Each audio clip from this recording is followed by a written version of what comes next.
कवलित दीननाथे दुर्दिने सांद्र मेघैर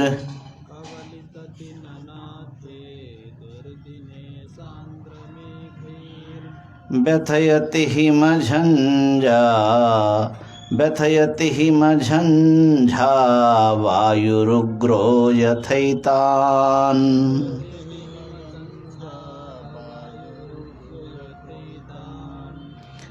अविरततमसात्मन्यावृते मूढबुद्धिं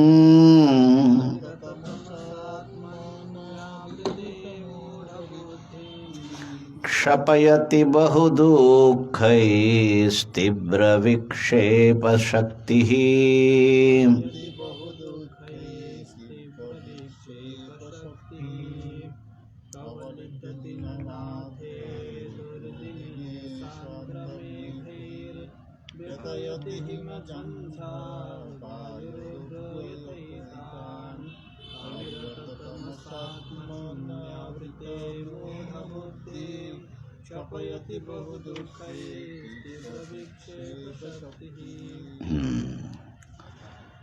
वही जो अज्ञान का आवरण और विक्षेप शक्ति की चर्चा हो रही है। क्यों आत्मा और अनात्मा, माने अनात्मा को हम लोग आत्मा के साथ एक कैसे समझते हैं?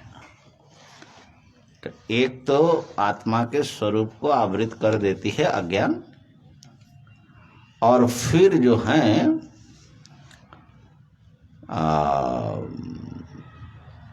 अज्ञान और अहंकार समझ लो, और फिर उसके आगे विक्षेप शक्ति, काम, क्रोध आदि बहुत कुछ फैला करके कष्ट देते हैं ना। उसी को दूसरे उदाहरण से समझा रहे हैं। सांद्र मेघैर दुर्दिने कबलित दीननाथे। दुर्दिन में माने जो दुर्योग का दिन है, सांद्र मेघ, सांद्र बोलते हैं घनीभूत,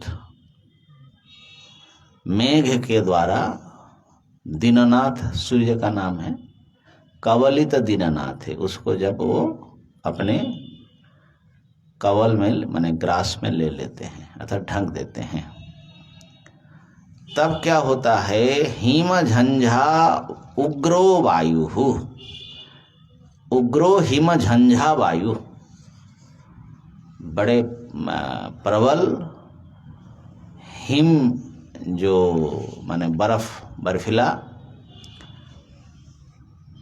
झंझा वायु है ना। झंझा वायु किसको बोलते हैं? झंझा माने तूफान जैसे समझ लो। झंझा, झंझा शायद बंगाल में प्रयोग करते हैं। हाँ, हिम माने शीतल हो गया, बर्फ वाला, और झंझा पद है ना, तो उससे हाँ हाँ, तो थोड़ा थोड़ा वृष्टि के साथ में जो वायु चलता है उसको झंझावात।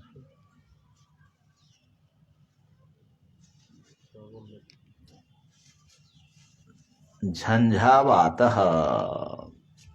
लेकिन झंझावात में माने अच्छा वो वृष्टि की बात कर रहे हैं, बारिश है, वृष्टि के साथ में वायु है, थोड़ा थोड़ा बारिश और वायु। अच्छा अच्छा अच्छा, हाँ धर्म धुरम, वही तो हम कह रहे हैं। इसीलिए तो झंझा शब्द से हम तो तूफान समझते थे। माने तूफान माने बहुत बड़ा हो जाने से होता है, लेकिन उतना बड़ा नहीं है, मतलब बारिश से थोड़ा पूर्व जो होता है, हाँ बहुत तेज धूल थोड़ा उड़ेगा, तेज हाँ। तो लेकिन ये जो है हिम झंझा वायु, बर्फीला, हाँ झंझा वायु, उग्र, जथा एतान व्यथयति, जैसे इन को कष्ट देते, इनको माने पथिकों को, है ना। जथा एतान, ऐसा करके एतान व्यथयति, ये सब बता रहे भाष्यकार। जैसे देख करके लिख रहे हैं भाष्यकार, जो है हिमालय में बहुत घूमे ना अपने चेलों के साथ में, इसलिए अनुभव बहुत है उनको।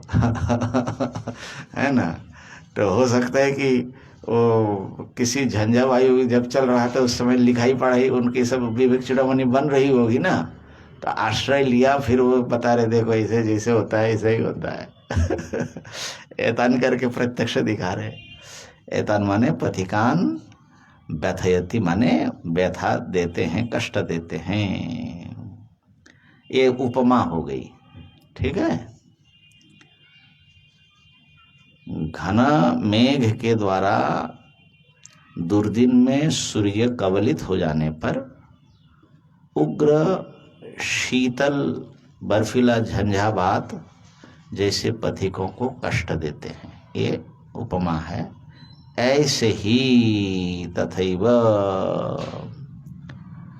अविरत तमसा आत्मनि आवृते, आत्मनि अविरत तमसा आवृते, घनीभूत अज्ञान के द्वारा आत्मा के ढक जाने पर। घनीभूत क्यों है? कभी वो जो है ना थोड़ा भी पता नहीं लगता है, एक क्षण के लिए भी, एक क्षण के लिए पता लग जाए तो काम बन जाए, लेकिन ऐसा ढका है, ऐसा ढका है कि अविरत, वो विरत नहीं हो रहे हैं।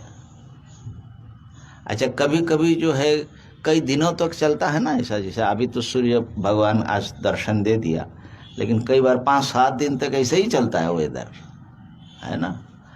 तो यहाँ तो 5-7 दिन की भी बात नहीं महाराज, 5-7 जन्म की भी बात नहीं।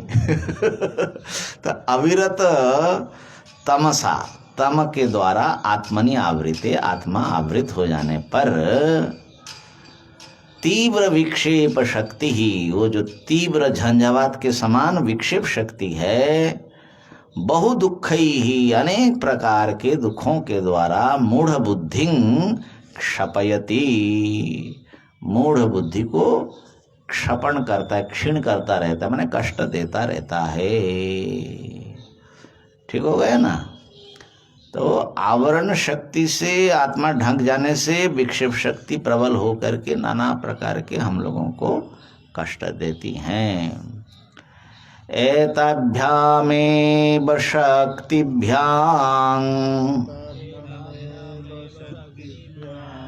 बंध पुंस समागतः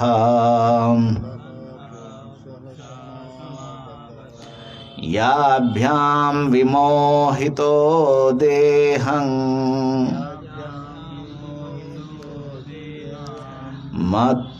मत्वात्मानं भ्रमत्ययम्।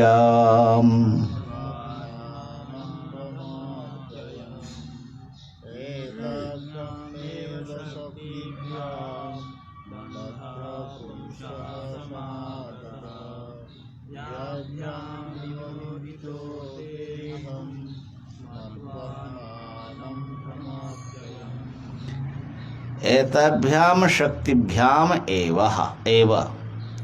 ये जो दो शक्ति आ गई, आवरण शक्ति, विक्षेप शक्ति, इन्हीं के द्वारा पुंसः, व्यक्ति के माने पुरुष को, जीव को, बंधः समागतः, बंधन उपस्थित हुआ।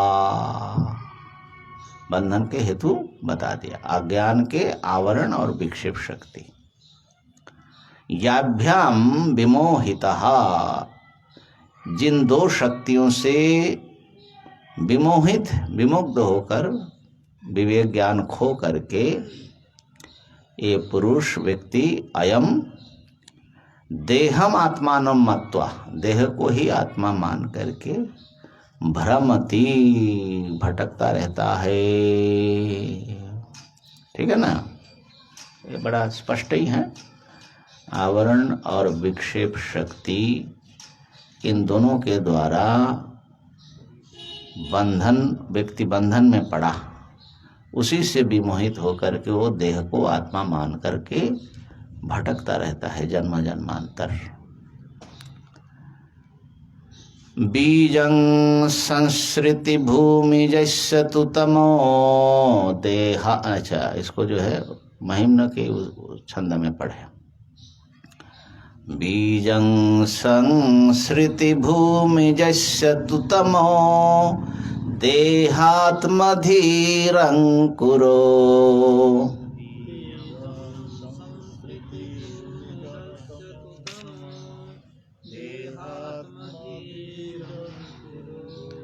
राग पल्लवमम्बुकर्मतु वपुः स्कन्धो सब शाखिका।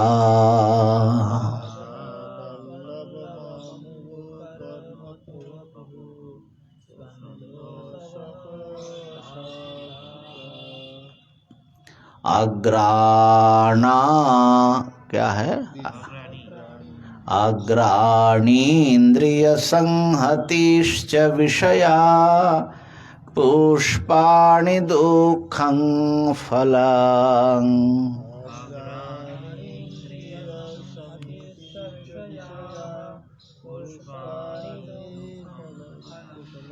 नाना कर्म समुद्भवं बहुविधं भोक्तोऽत्र जीवः खगा।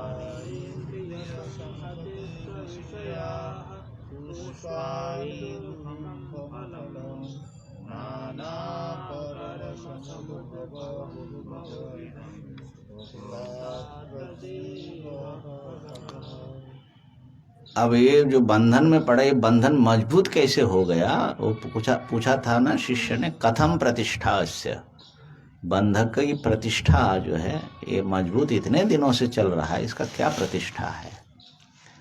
तो उसको बतला रहे हैं एक उपमा से। संसार को एक बीज के समान, वृक्ष के समान वर्णन कर रहे हैं कि संसार वृक्ष का जो है अज्ञान तो बीज है, और कौन अंकुर है, कौन स्कंद है, कौन शाखा प्रशाखा है, कौन फल है, कौन फूल है ना। एक प्रकार से वो जो ऊर्ध्वमूलम अधः शाखम, उसके साथ इसको आप मिला सकते हैं। और आप कौन है इसमें? आप है पक्षी, सुख दुख फल खाने वाला, सुखी दुखी होने वाला, इस वृक्ष में बैठे हुए पक्षी। बीजं संसृति भूमिजस्य तु तमः। संसार भूमिज, भूमिज, भूमि में कौन उत्पन्न होता है? वृक्ष। भूमिज शब्द यहाँ उद्भिज्य के लिए प्रयोग किया, वृक्ष के लिए। तो संस्कृति भूमिज माने संसार रूप वृक्ष, भूमिजस्य माने वृक्ष का, ठीक हो गया। बीजम, उसका बीज जो है मूल कारण, तू तमः, वो तम है अज्ञान विक्षेप शक्ति वाला अज्ञान, आवरण विक्षेप शक्ति से युक्त अज्ञान। उसमें से अंकुर क्या निकला? बीज से, अज्ञान से देहात्मधीर अंकुरः।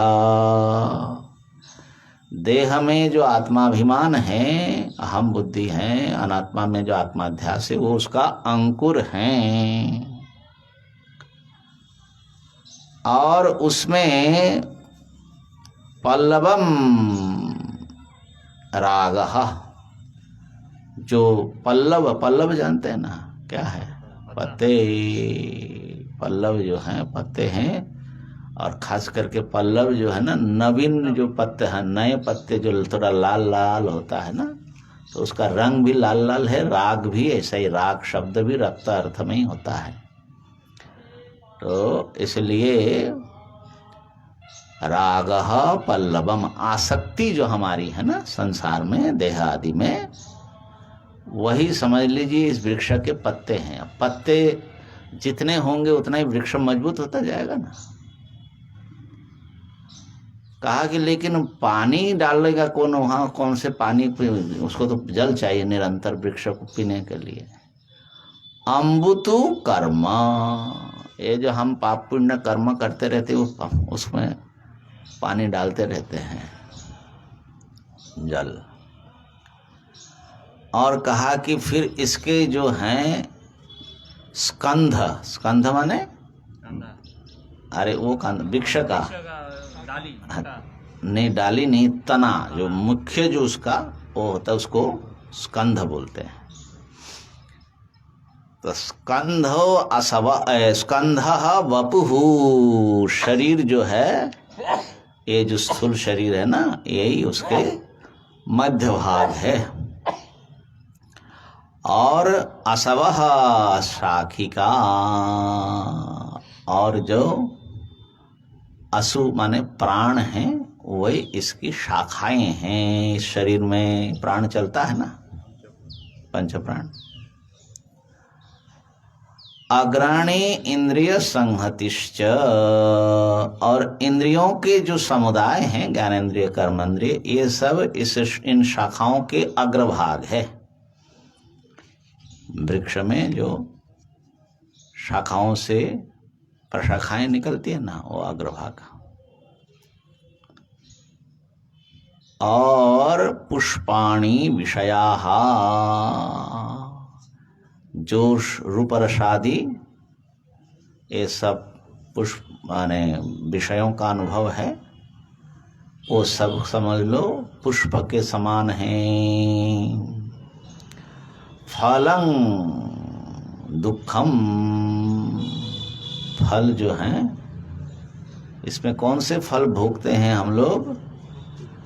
वैसे तो दुख और सुख दोनों भोगते हैं, लेकिन विवेकी की दृष्टि से सुख भी, संसार के सुख भी अनेक दुखों को जन्म देने वाला होने से दुख ही है। दुखमेव सर्वम विवेकिनः।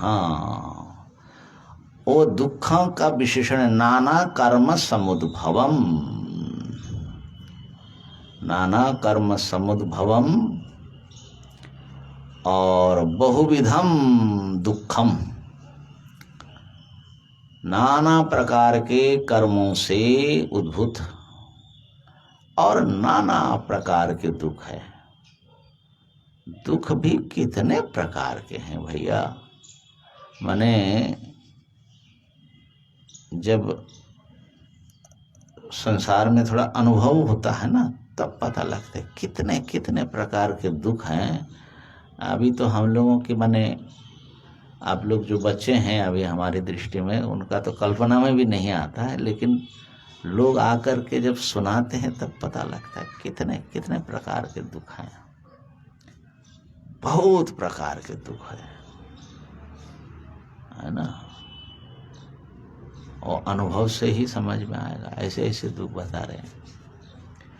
नाना कर्म समुद्भवम बहुविधम फलम,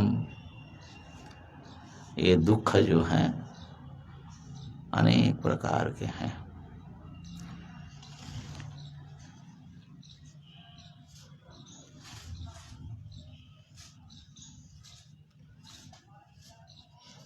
तो और इसमें महाराज फिर ये फल खाने वाला कौन है? तो भोक्ता अत्र, भोक्तात्र लिखा है, भोक्तोत्र लिखा है हो? अरे यहाँ पर भोक्तात्र होना चाहिए। हाँ, अत्र माने इस वृक्ष में, संसार वृक्ष में जो भोक्ता के रूप में जो जीव है, जो अनुभव करता है मैं सुखी हूँ मैं दुखी हूँ, वही है खगः माने पक्षी, वही पक्षी है।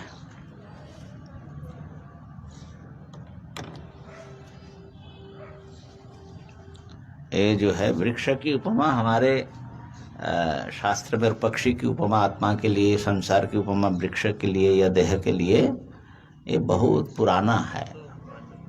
हाँ, मुंडक में, उपनिषद में भी हैं, गीता जी में भी हैं और हमारे इसमें, क्योंकि उससे वृक्ष के साथ इसकी रूपक मिलती हैं। भागवत में है ना वो पुरंजय काहिनी उसी में देखो, पुरंजय का, जीवात्मा परमात्मा का। हाँ उसमें भी है। तो भोक्तात्र जीव खगः, तो इस प्रकार से दुखों की कोई जो है अंत नहीं है। और देखो तो क्योंकि सारे संसार जो है निरंतर परिवर्तित हो रहा है, और हम जैसा चाह रहे हैं बनाना संसार को, जो भी हमारी आकांक्षा है या कल्पना है, तो हम सोचते हैं कि अभी तो इस समय तो हम उस चीज को बनाने के लिए या पाने के लिए हम प्रयास करते हैं। जो भी तुम्हारे मन में माने सुख की एक रूप अपने लिए जो तुम एक लक्ष्य के रूप में रखते हो कि ऐसा हो जाएगा तो मैं सुखी हो जाऊंगा, तो वो जो चीज है, तो इस समय संसार बदल रहा है, हम अपने कर्म को उसके साथ जोड़ रहे हैं, उसको बदलने में जोर लगा रहे हैं। तो अगर समझ लो कि जो आपकी कल्पना होगी उसमें तो 90% लोग तो शायद उसको पाते ही नहीं है, पहुंचते ही नहीं है वहां पर। उसकी जो आकांक्षा है वो ऐसे ही अधूरा ही रह जाती है, जो चाहता है उसका हासिल नहीं कर पाता, ऐसी परिस्थिति होती है। उसके लिए बहुत प्रकार के पाप पुण्य करता रहता है, लेकिन फिर भी वो मिलता ही नहीं है ज्यादातर लोगों को। लेकिन जिनको मिलता है,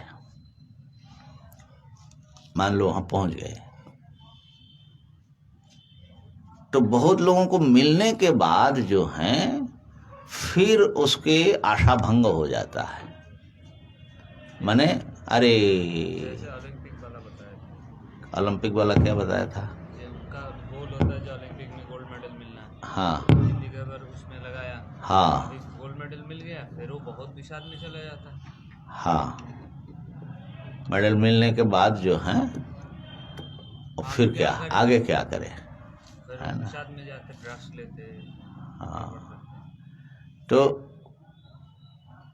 बहुत बार जो है मान लो किसी ने सोचा कि फलाने लड़की हमको मिल जाए, या लड़की ने सोचा कि फलाने प्रेमी हमको मिल जाए तो हमको बहुत सुख होगा। अब बहुत बार जो है लड़ाई झगड़ा करते हुए भी ऐसी परिस्थिति बनती है, मिल नहीं पाते। आजकल के ज़माने में तो शायद मिलना थोड़ा सरल है, लेकिन पहले के ज़माने में तो बड़ा ही कठिन था। फिर भी मान लो मिल लिया, अब मिलने के बाद उनको जो कल्पना थी वो 1-2 साल 3 साल 4 साल में बहुत लोगों का सपना भंग हो जाता है। बहुत लोगों का सपना भंग हो जाता है, तो ऐसा वो माने बिहेव करते, फिर डिवोर्स करना पड़ता है। लेकिन जिन लोगों का डिवोर्स नहीं करते वो भी सपना भंग लेकर के चलते हमने कई बार सुना है ना रविंद्रनाथ टैगोर की जो पुरुष की उक्ति और स्त्री की उक्ति, हाँ कविता कितना सुंदर है।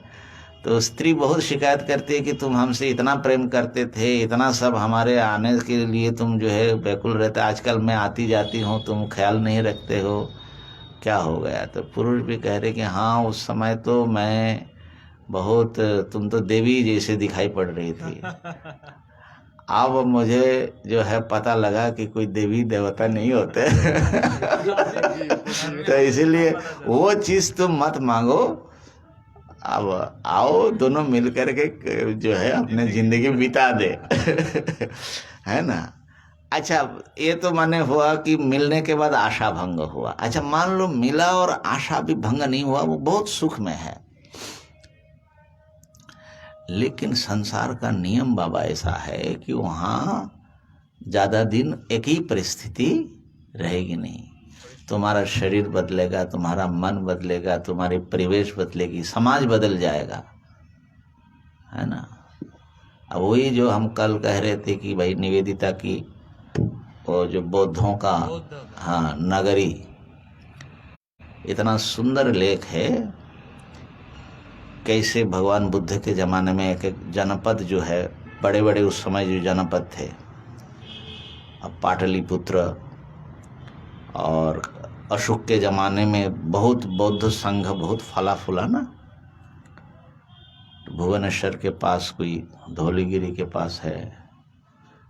तो ये सब नगर जो हैं सैकड़ों सालों से एक नगर बनता है, बड़ा होता है, बहुत उसमें समृद्धि आती है, सभ्यता संस्कृति उसमें डेवलप होती है, फिर धीरे धीरे धीरे धीरे क्षीण हो जाता है। भारत का ही अनुभव इतना है, कितने बार जो है ऊपर चढ़ा, अब फिर नीचे गिरा। बनारस का अनुभव ले लो। अब जो बनारस है विश्वनाथ जी की नगरी है, गीता जी से लेकर महाभारत से लेकर और पुराण वेदों में भी है। हाँ, अभी मुक्तम वही काशी, जावाल उपनिषद में हमने बताया था ना, जो गुरु जी के सत्यानंद जी के षोडशी लिखा था ना, तो उसमें वो लिखा था। तो अब वो जो विश्वनाथ जी के लिए जाना जाता है, वही मंदिर तोड़कर औरंगजेब ने मस्जिद बना दिया। हम लोग किसी तरह उसके बगल में कुछ बना करके, अब वो विश्वनाथ जी का जो असली लिंग था वो भी कहाँ गायब, कोई पता नहीं। ये तो अहिल्याबाई माँ ने प्रतिष्ठित किया। चलो, चल रही है हमारी आस्था, है ना। माने दिन ऐसे ऐसे भी देखना पड़ता है। जिस दिन तोड़ा होगा उस दिन यहाँ के हिंदुओं का और उसके दिल कैसा रहा होगा, अपने भगवान को मानने वाले जिनके लोग हैं, है ना। तो समय चक्र बदलता है। अभी देखिए मोदी जी आए तो थोड़ा थोड़ा ऐसा लग रहा है कि फिर जैसे कुछ बनारस का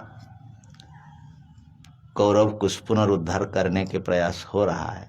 अच्छा लग रहा है देखने से, लेकिन स्थायी कुछ नहीं है। फिर टूटेगा, फिर बनेगा। यह है कि बनारस जो है कभी वो नहीं हुआ, लुप्त नहीं। बहुत सारे नगरी जो है त्यक्त हो गया, लोगों ने छोड़ दिया, वहाँ रहते कोई नहीं, ऐसा भी हो गया, जंगल हो गया, खंडहर पड़ा है ना। तो ये संसार का तुम क्या करोगे, कौन से चीज को तुम साधोगे, वो तो परमानेंट है नहीं ना बाबा। तो जो अनित्य पदार्थों की कल्पना लेकर के हम चलते हैं, वो एक तो उसको प्राप्त करना कठिन है। अब तुम व्याकरण पढ़ना नहीं चाहते हो, हाँ, लेकिन तुम्हारे मन है कि व्याकरण का ज्ञान हो जाए। अब दो ही रास्ता है, या लघु पढ़ो वासुदेव जी से, या मैं जैसा समझाता हूँ ऐसा समझाओ। और दोनों में से कोई नहीं करना है तो तुम ख्याल ही पुलाव पकाते रहो, किधर से आएगा। अब आ भी जाए, माने उसके बाद की बात हम कह रहे हैं। अब कितने सूत्र याद रहेगा बुढ़ापे में भूलेंगे ही। अरे भाई, हम इतना अनुशीलन करते रहते, वेदांत की उक्ति भूल जाते हैं, उपनिषद की, गीता के श्लोक भूल जाते हैं बड़ी हंसी आती है कभी कभी। लेकिन इसका मतलब ये नहीं, मैं निरुत्साह नहीं कर रहा हूं, मैं खाली ये कह रहा हूं कि अनित्य वस्तुओं को आप कितना भी साध ले, एक तो साधा नहीं जाता, साधने पर भी उसको रखा नहीं जाता, रहने पर भी उससे वो सुख नहीं मिलता जिसकी हम कल्पना करते हैं। और ये सब क्यों कर रहे हैं हम, फिर भी उसके पीछे हम क्यों भाग रहे हैं? क्योंकि हमारे आत्मा स्वरूप पर बड़े घनीभूत अज्ञान का पर्दा पड़ा हुआ है। हमें अपने स्वरूप का अवबोध नहीं है।